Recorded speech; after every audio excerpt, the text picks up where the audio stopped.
So you probably noticed if you took your Bible out and compared this reading from Acts to your Bible, they were almost they weren't exactly the same thing, but you could almost see how the Bible was a translation of this. That's because what you're reading in this text is a extremely simplified version of the Greek text itself. As far as the author could, using the grammar and vocabulary that you have at your disposal, they tried to give you the actual text. So it's pretty cool that as you're reading this, you're actually reading the Bible. You're just reading a simplified version of it, using the words and grammar that you're familiar with. And as we progress, we're almost a third of the way through the book now. Once we finish the next chapter, we'll be 1/3 of our way through the book. As we progress, these stories are going to be more and more representative of the real thing. And then finally, by the time you get to the end, you're just reading the Gospel of John, which is pretty cool. All right, so Theos apostele tous doulos autou. God sends, present active voice, the disciples of his disciples. God sends, or excuse me, not disciples, servants. God sends his servants. Reading all capital letters is not something that you have to do a lot in Greek. Just typically the names of books will appear all in capital letters. But that's just a skill that you'll get eventually. So not one that we really have to practice. Okay, Logos Alpha. This is based on the story of Philip and the Ethiopian eunuch in Acts. Who wants to try and read that first sentence and give us an English translation? Does anyone feel brave? Okay, go for it. Ho Philippos for Philippi and Te Hodo pros Jerusalem. Philip is traveling on the way to Jerusalem. Yeah, in the way or on the road, in the way to Jerusalem. Good. So what's going on here at the end of this word, per you etai? What's happening there? Passive. Mm-hmm. And so this is a bit of a trick question, but what voice is this, per you etai? Yeah, it appears that way technically, but we would typically say that it's active voice, active in meaning, but middle passive in form. And if you had said no, that's middle voice, you'd be correct. But since it only appears in this middle voice, we just grammarians, if you're reading, will go ahead and just call it active, regardless. But it only appears in that way. So if you said middle, that you would not be wrong. So Philip is traveling in the road towards Jerusalem. What case is this? Right. How do you know? What's screaming to you? This is dative. Yeah. Every time you see that Yoda subscript, it's only dative. So that's one of those sight things that you'll start keying in on. So Philip is traveling in the road, but we would say on the road towards Jerusalem. Angelas de kuriou blepe auton kai lege.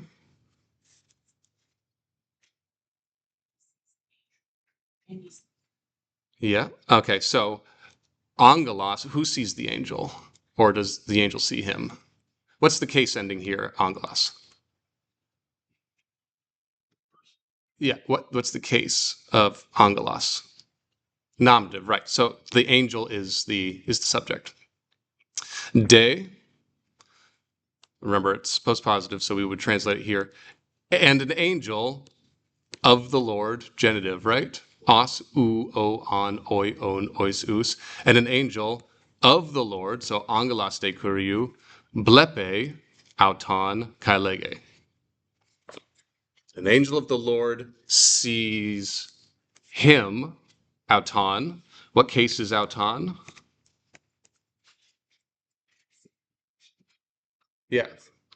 But what's the case is it? Accusative here. Os, u, o, on. Now, it's not as easy as every time we see this Yoda subscript that's screaming to us it's dative. But when we see this new, that's tipping us off in most cases that's accusative. Angelos de kuriou blepe auton kai lege.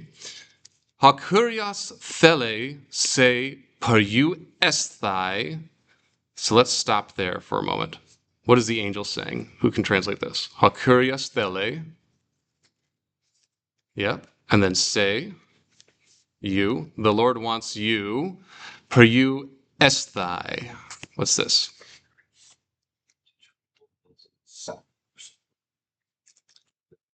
No, We didn't. Oh, what is esthai?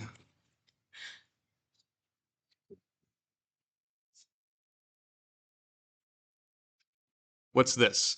Ain. Infinitive, right.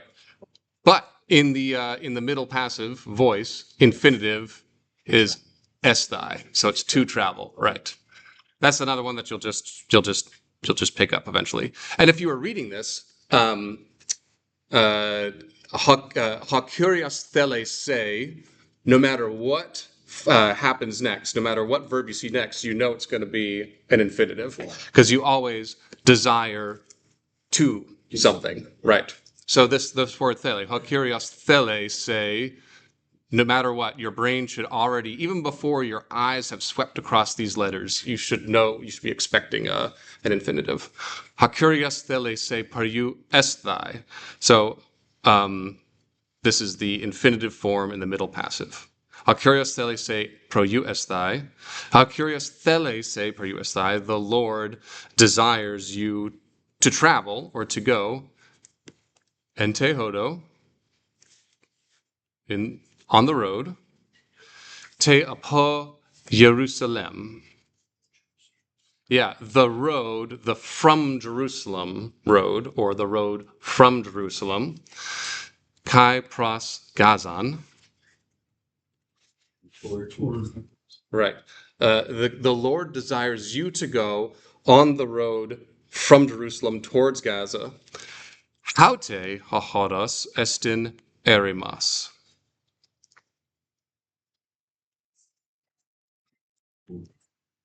This road is a desert.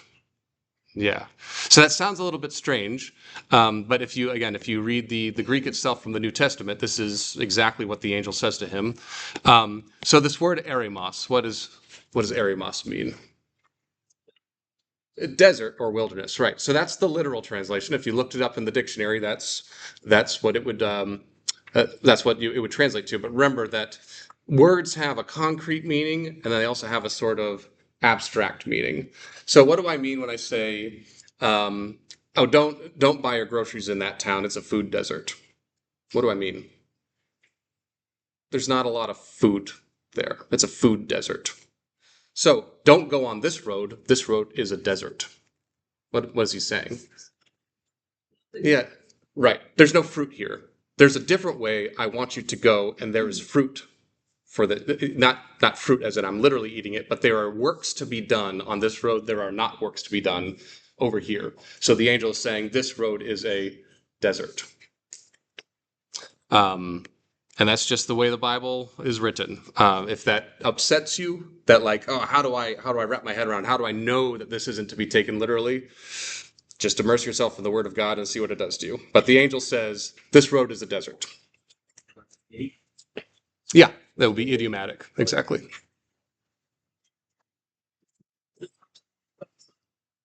Well, he might be saying this is a good road if you are planning to go somewhere else, but not for my purposes for you. According to my purposes for you, this road is a desert. Yeah. Because literally what he says, this road is a desert. Yep. Cool. That's some of the beauty of learning to read the Bible in its original language. You start actually seeing this and not just getting, if you were reading perhaps a New Living Translation or maybe the NIV, I don't know how the NIV translates this, your English translator would probably say, this way is fruitless. Or don't go here, this way is pointless. Because in English that's the meaning that you should be getting, but you've slaughtered the poetry. You've absolutely thrown it away. Whereas if I just translated to English, this road is a desert, your reader might think, oh, literally it's covered in sand. There's sand dunes and you can't travel. No, that's not what he means. Cool. All right. We'll keep reading. Who wants to take this next line 9? Try it. All right, go for it. There's a trick in here. Oun pi Philippos egeretai kai poruetai kai lepe anthropon. Mm-hmm. Remember, rough breathing mark at the beginning. So, haun I'm Philippos. sorry. No, that's okay. So therefore Philip rises and travels and sees the people. Perfect. Why did you translate ageratai as he rises? It's middle voice. There's no object. It's reflecting. He's the object and the subject. Right. And then it's kind of the same thing with the next one. Right? And Now, travels. poruetai is deponent. So we're only ever going to see poruetai. But if I were to look ageratai and I try to find that in the lexicon, in the dictionary, what would I see? Egeo. Agero. Egeo. Yeah, agero. Its form in the dictionary is active, which means I rise, as in I raise this book. However, here we see ageretai, so it's not, but therefore Philip raises a glass, but therefore Philip raises, as in he is sitting and then he stands up. And I know that's what it means because it says ageretai instead of agero. Is anyone confused with that point? Or does that make sense? So here's an example of it's got that middle passive ending, and how do I know if it is a middle voice or how do I know if it's passive? Context. Like there's nothing else other than context. If I see haun Philippos egeratai, nothing follows kai poruetai, you know it's not passive. Because if it were to be passive, he'd have to be doing it to something, or something would be doing it to him. But since it's there by itself, he's doing it to himself. Therefore, it's middle. Right there, like, or is it gonna be somewhere else in the sentence? Well, so Order. right. So the next word in the sentence is kai, which means there's essentially a comma. There's a pause, and now we're beginning a new clause. If it were somewhere else in the sentence, it would be before we're going into a new clause. Yeah. Good, very good. So haun Philippos egeratai raises kai poruetai, and that's deponent because you don't go something, you just go, you just travel. Haun Philippos egeratai kai poruetai kai blepe anthropon, and sees a man, an accusative. So he sees a man, singular, exactly. I'll take the next one. Hada anthropos, so that he sees the man, accusative, but now the man is the subject of the next sentence, nominative. Os u o on, accusative. Hada anthropos, os, nominative. Hada anthropos erketai apo Jerusalem eistain gain ton Ethiopon. Who wants to give that a try?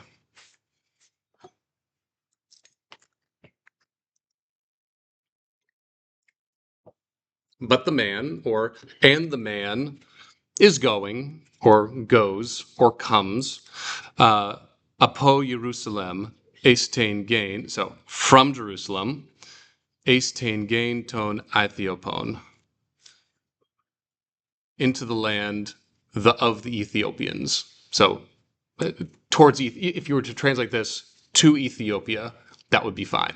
But this literally says, into the land of the Ethiopians' land.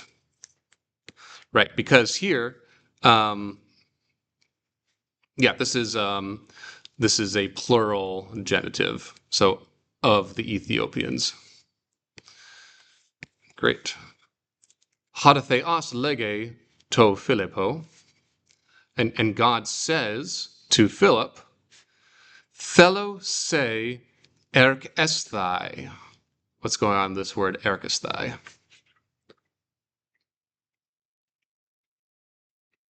God says to Philip, Thelo se, I desire you, erk esthai. Yeah, it's infinitive, right? Esthai. So I desire you to go, or to travel, or to go towards the man, proston anthropon, tuton. How would you translate that? I desire you to go to ton anthropon tuton. It's the last chapter. Not just the man, not that man. Remember, ikainos is that. Teuton, this man. I desire you to go to this man. Kai legein metautu.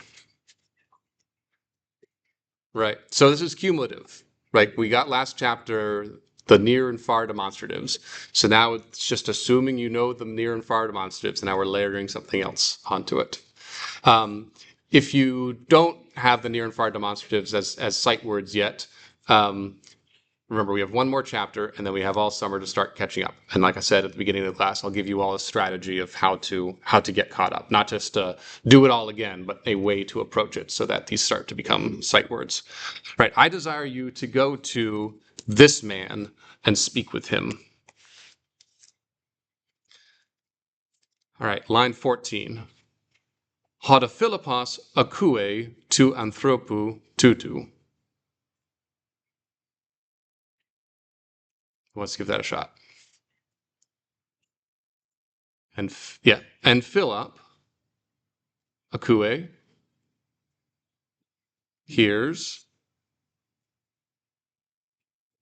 Yeah, this man. So remember, akue takes the genitive. You hear of something in Greek. Hoda Philippos, and Philip hears of this man, or is listening to this man.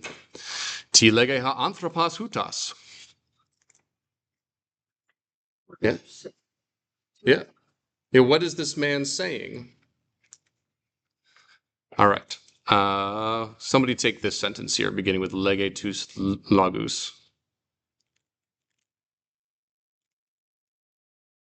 Legetus.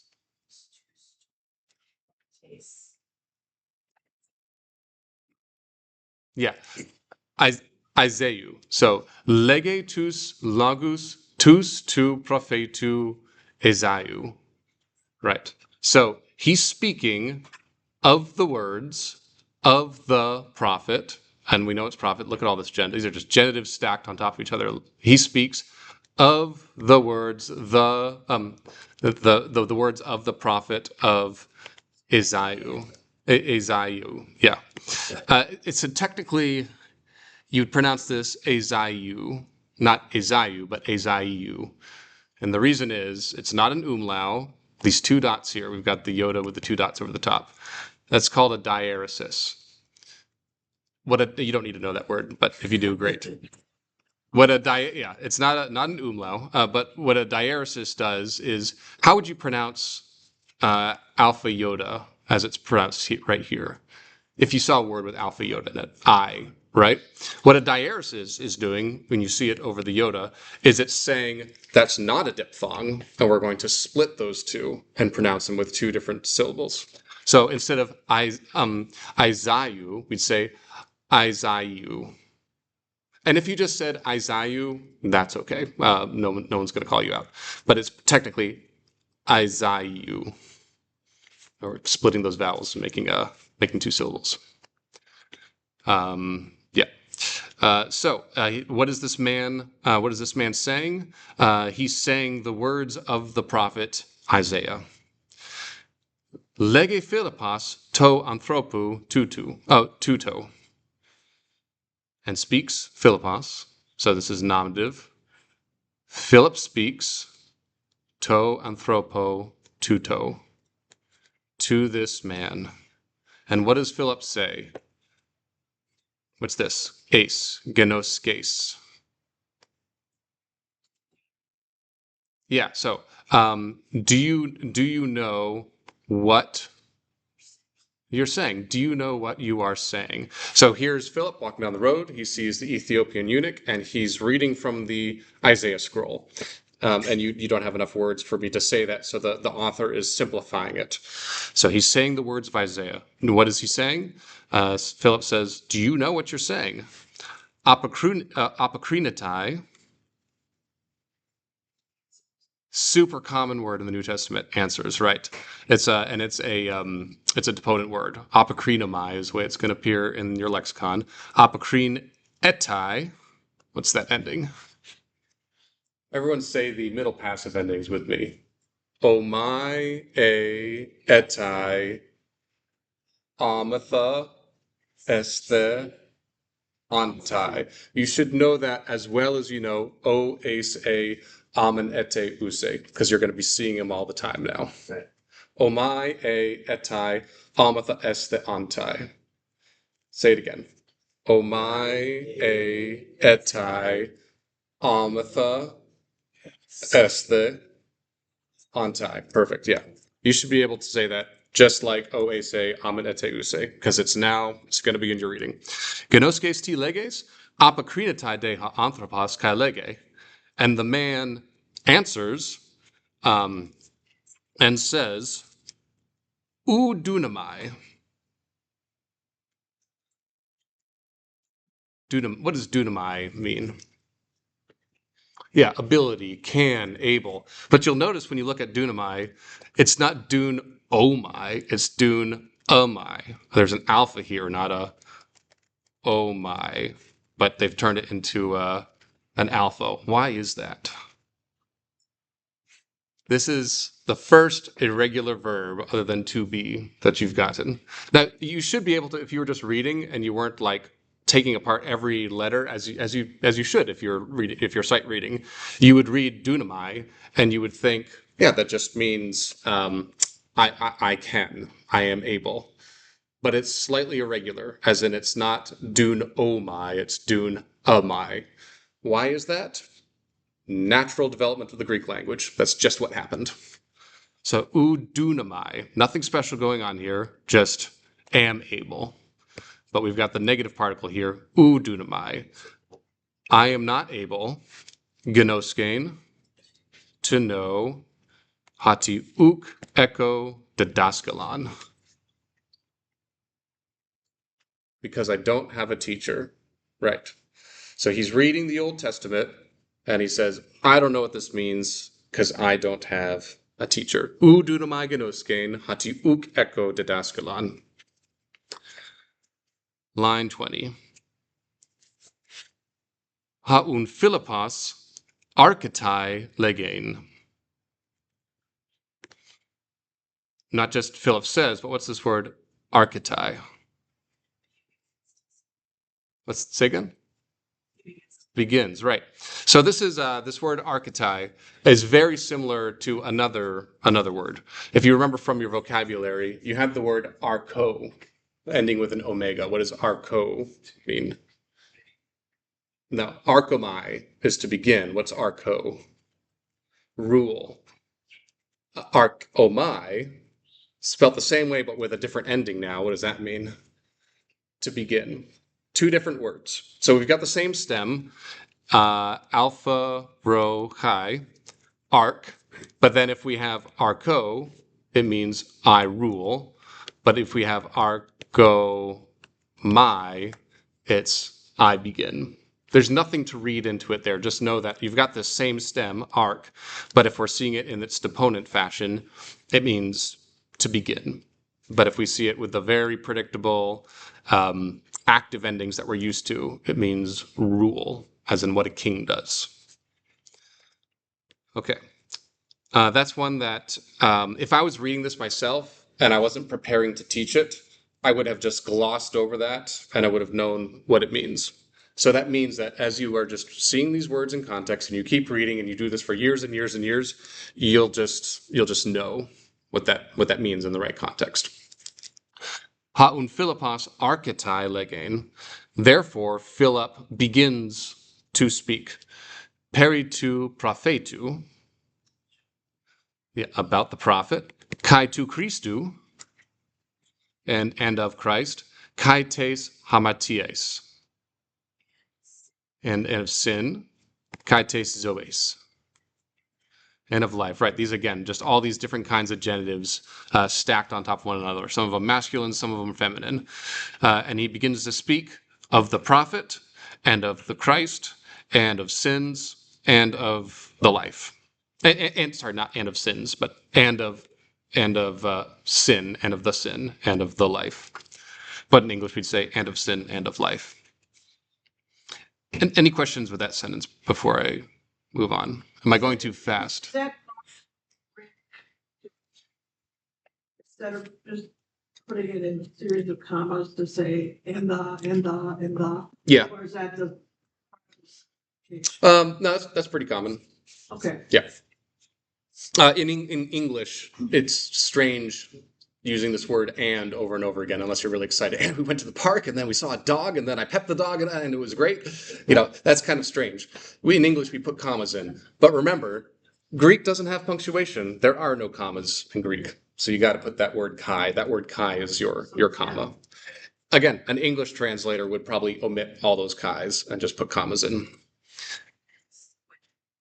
Case, all the definite articles, also just like translating from Greek to English, like sometimes you drop them, sometimes you don't, just to have a better translation. Yeah, because remember, we've got right here, the sentence began with ha Philippos. Do we say the Philip? No, just it. The definite article is there. Sometimes it's there, sometimes it's not. But if I said hamartias without the definite article, I'd be saying sin or a sin. But if I put the definite article there, the sin, now I'm talking about the concept of sin, right? As in, Philip isn't talking to him about a sin, as in a particular sin. He's talking about sin. And therefore, the Greek is putting the definite article there. We wouldn't say the sin because that's just not how we talk in English. Does that make sense? Okay. Whenever I ask, does that make sense? And everyone's nodding, and then to you personally, it doesn't make sense, please speak up. I don't want to leave anyone behind. Okay. So Philip begins to speak about the prophet and of Christ and of sin and of life. Hada anthropos noon. Now, right. And the man now, genoske, he now knows hati, that, harmatalos estin. He is a sinner, right. But he doesn't know that sin is. He knows that he is a sinner. Hagar Philippos didaske auton. For Philip, Talk. no, not taught, that's past tense, but for Philip is teaching him. We'll get past tense next chapter, but we don't have that yet. You have that to look forward to in 2 weeks. And then you have all sorts to chew on it. But once you get past tense, it opens up a whole new way to speak. Talk about things that are happening right now and things that happened in the past. But we're not there yet. Haun anthropos lege. Therefore the man says, doxa to theosu. Not glory to your God. Right. Fellow ginesthai. Remember esthai. What's that esthai ending? Infinitive in the middle passive voice. Right. And what is not know? What's ginomai? Become. Right. I desire to become. Ginomai, become, is another very, very common Greek word. So you'll be seeing that a lot. Actually, all of these words are very common Greek words. That's why the book is teaching them to you. You're getting the most common words first, and then it'll fill in the gaps with the least common words. Glory to your God. I desire to become mathetes to Christu. Yeah. Jesus. Right. And what's this ending? Ace.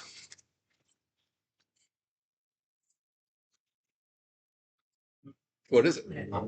It's nominative, right. So it looks like it's a feminine genitive, but it's not. Why is that? Again, natural development of the Greek language. But we've got that word prophetes, we've got that word mathetes, and we'll be getting more words that sound like that as we move on. But those are words that in the nominative have that eta sigma ending. Why? Again, natural development of the Greek language. But in context, as you're just reading, you should know that that's nominative because we've got the genitive here, to Christu. I desire to become a disciple of Christ. And if you weren't just forcing yourself to slow down and take that apart, I'm assuming that if your eyes just zipped across the page and you read it, you probably would have read that as I desire to become a disciple of Christ, which is the goal of our reading. To be able to have our eyes zip across the page and to become disciples of Christ. Hada Philippos apokrinetai kai lege. And Philip answers and says, that's a super common, if I were to put parentheses around here, that's a super common combination of words that you see all the time in the New Testament. Remember, you're reading, and Jesus answered and said to him, and the Pharisees answered and said to him. For some reason, the Greeks love that, to combine these words, answer and say. Hada Philippos apokrinatai kai lege, blepo thalesan. I see a lake, or I see a big body of water. Dun amai, there it is again. This irregular verb, not oh my, but dun amai. I am able un baptizein, to baptize, right? Therefore, I am able to baptize se, you, in te thalase ekaine, in that lake, not in this lake, but in that, signifying that it's a little bit away from them and not right next to them. Therefore, I am able to baptize you in that lake. Haun anthropos, kai ho philippos, erk ontai. What's this ending right here? Ontai. Plural.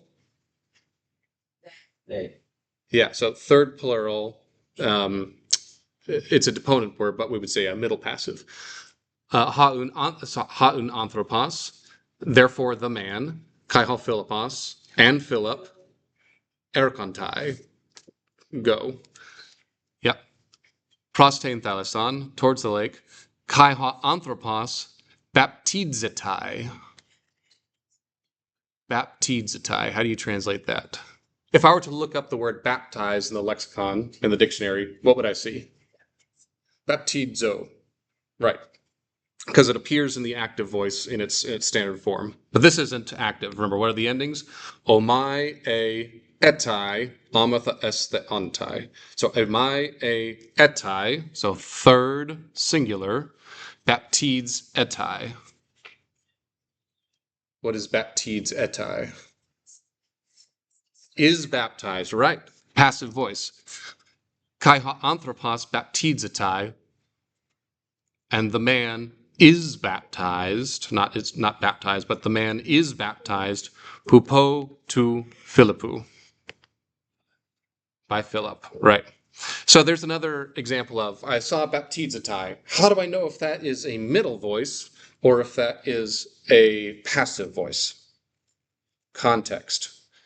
It's not middle voice because I've got this agency over here, hupo tu Philippou, is baptized by Philip. Passive. Right, so it's passive voice. Hada anthropos egeritai. Yep. Not is raised. Yeah, rises. So now it's a middle voice, as in he's doing it to himself, right? I look up that word rise, egero. Egero is the way it appears in the lexicon, but now it's got this middle passive ending, egeretai. Yeah, and he raises, as in he raises himself, he raises ektes thalases, from the lake or out of the lake, kai mathetes genetai to Christu. Mm-hmm. And he becomes, but remember, word order is inverted a little bit. So and disciple he becomes to Christo.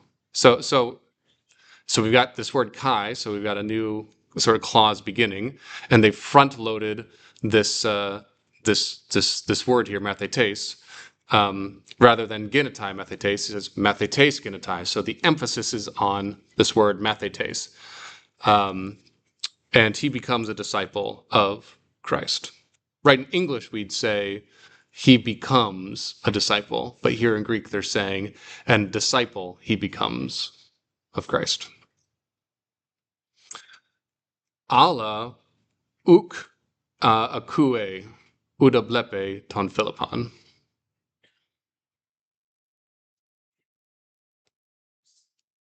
Yeah, but he does not see Uda. Remember, Uda is sort of two words smushed together, u and de. What does the word u mean? not, yeah, u or uk, not, and de, but or and I take not and but or and I smush them together, and what word do I have now? Neither. Yeah, so and not, or neither. Ala, uakue, he does not hear, udablepe, or see. He doesn't see, he doesn't hear, neither see, or he doesn't hear or see. Philip. Hagartheos lembane ton Philippon. For God. Lambano. It's lambano. Remember when I introduced that word, I said lambano, yeah. Receive or take.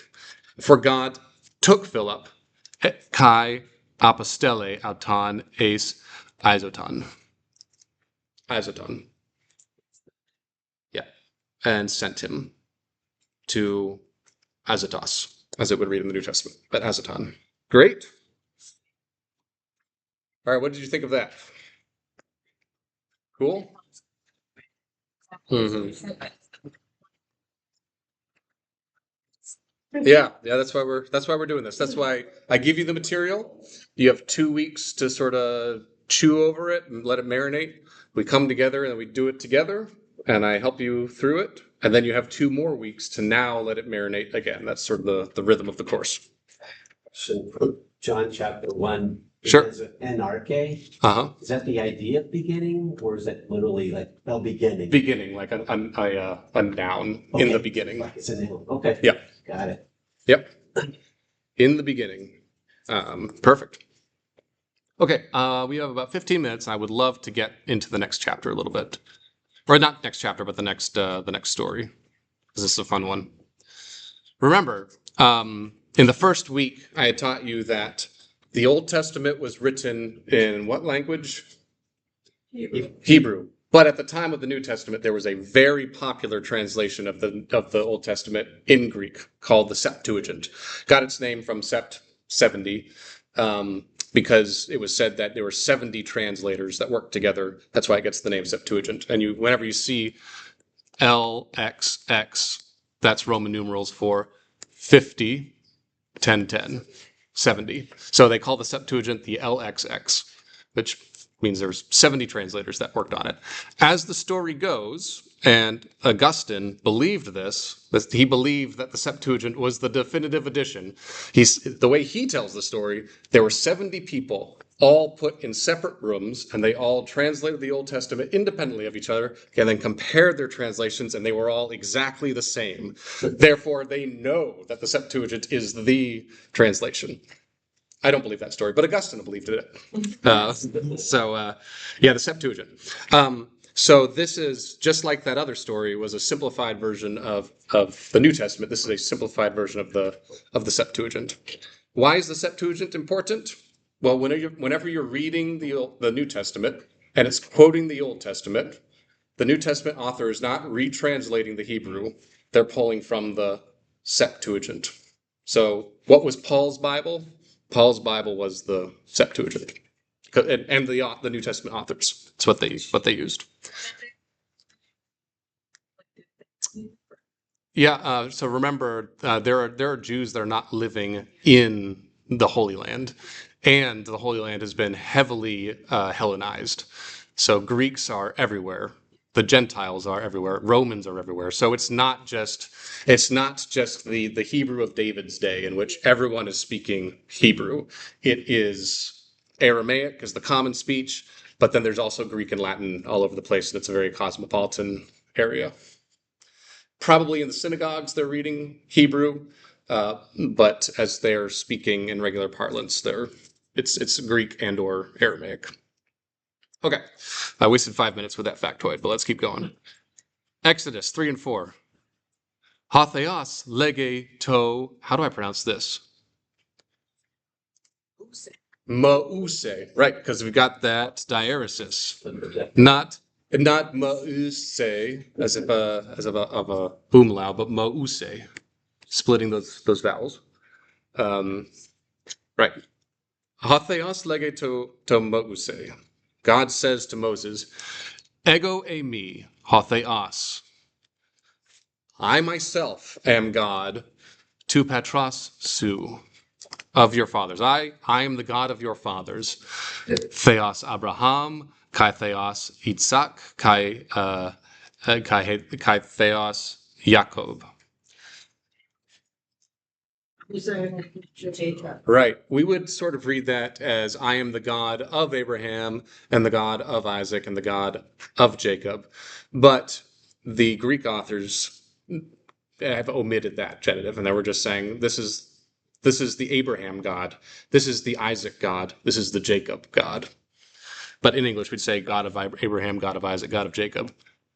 Hodemoses, but so there it is again. Remember, we got prophetes, we got mathetes, and mooses.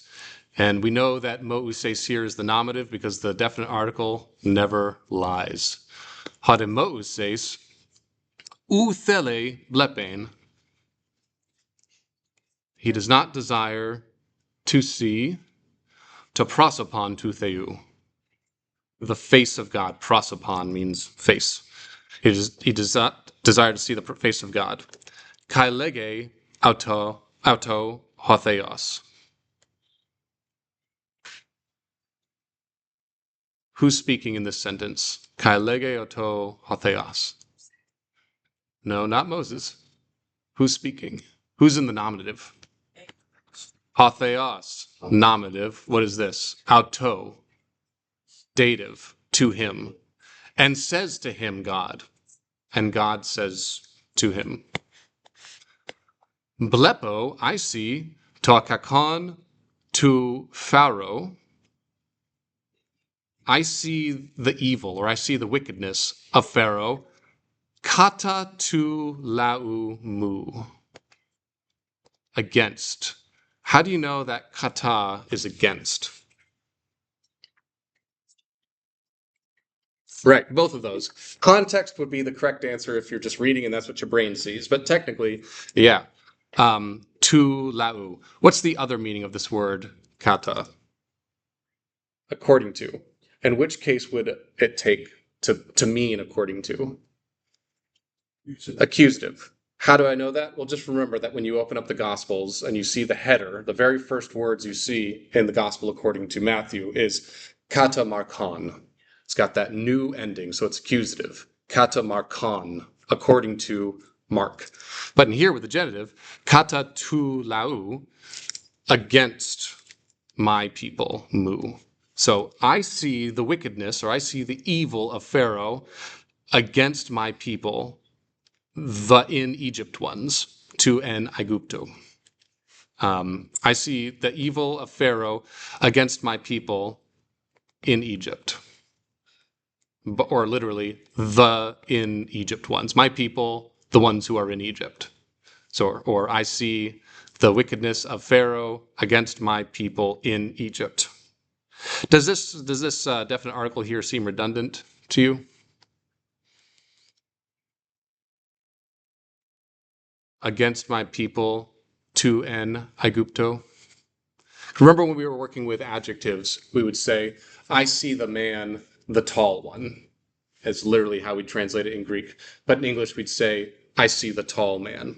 What's happening in this sentence is, against my people, the in Egypt ones, or who are in Egypt.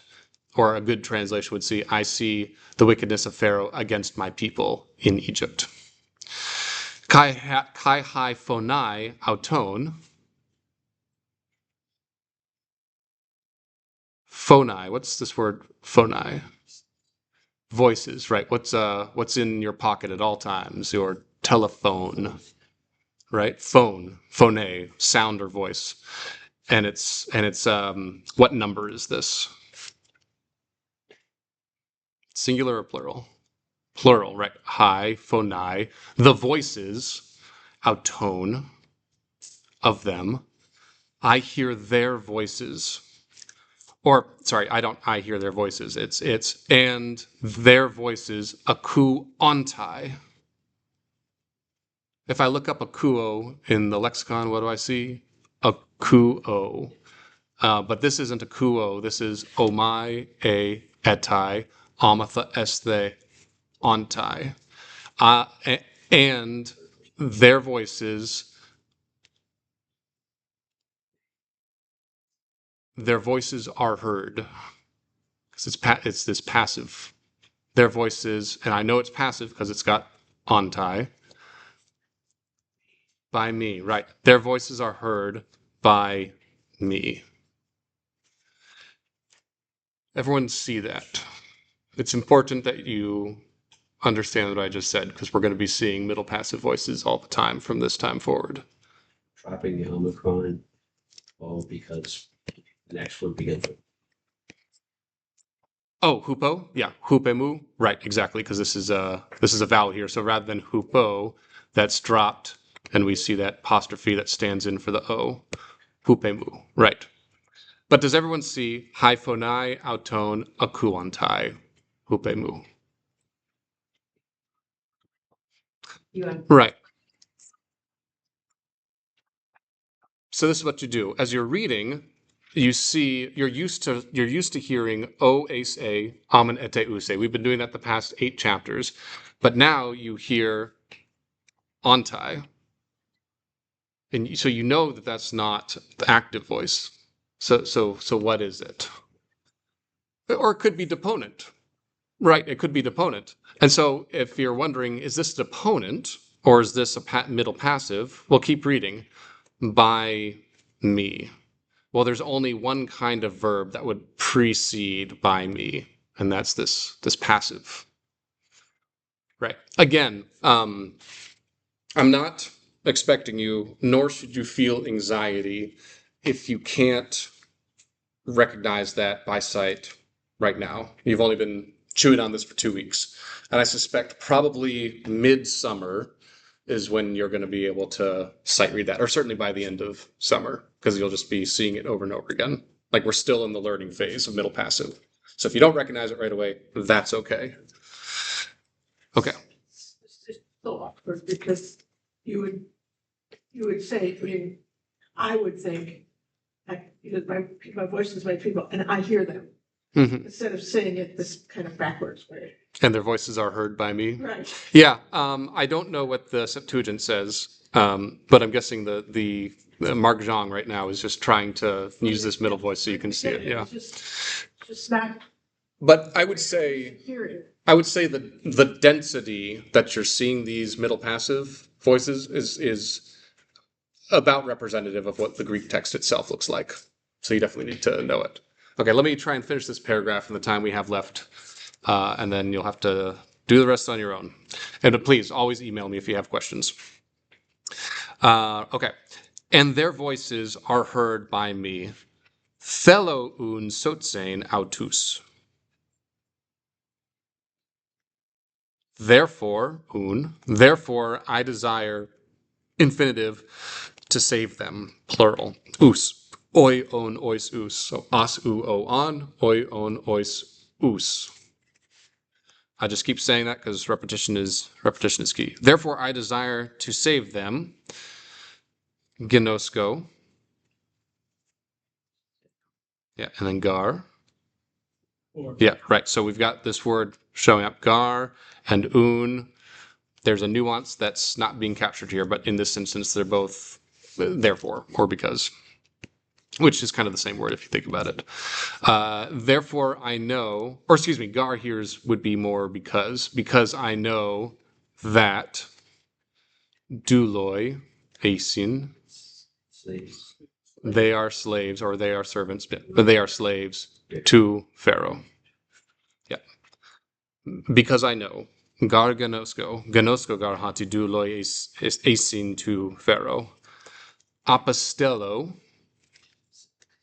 I send, therefore I send, se, you, prospero, or to Pharaoh, right? Therefore I am sending, we'd have that durative sense, therefore I am sending you to Pharaoh. Thelogar, se legain auto. Mm-hmm. Yeah. For I want you to say, for I desire you to say to them, to him, so singular, him, we're talking to Pharaoh, hati hatheasu, that your God, dunatai luain, tein basilean atu. Yeah, able to destroy. Yep, his kingdom. Autu. Okay, that's all the time we have, so I will stop the recording right there.